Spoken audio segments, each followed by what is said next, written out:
John Krasinski, best known for playing Jim Halpert on the American mockumentary series The Office US, recently starred and directed in a new horror thriller silent film styled movie, A Quiet Place. So someone recently asked me what my opinions on the movie A Quiet Place was.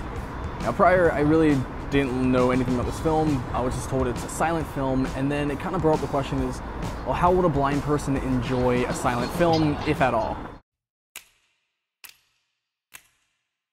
This movie centers around a family that must survive when blind alien predators are hunting humans, but the catch is, they hunt through sounds. The family's middle child and daughter, Reagan, happens to be deaf, portrayed by Millicent Simmonds, a deaf actress. It was insisted by director and co-star Krasinski that the actress playing Reagan is authentic and happens to be deaf herself, something too often overlooked in Hollywood. Knowing the history behind the film, it made me want to check it out and support it. But how does a blind person watch a silent film? The key is an accessibility option for visual content known as audio descriptions, also known as descriptive video. A narrator describes the visual context in between the dialogue to the audience. This way, you can still understand the facial expressions, actions, or details you'd otherwise miss if you weren't looking.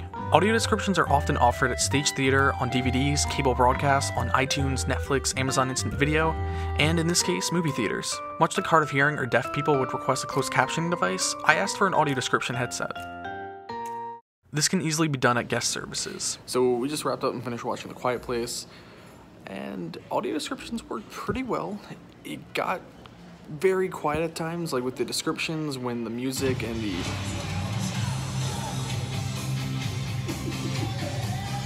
Alright, I can wait.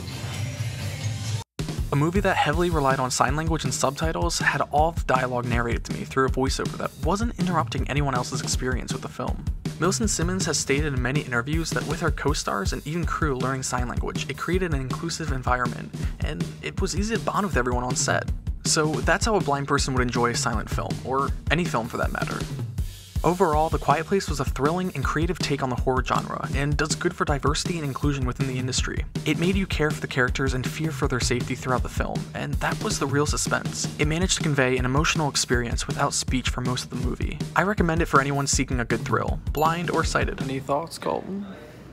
I don't want to be in the video. You don't want to be in the video? Okay.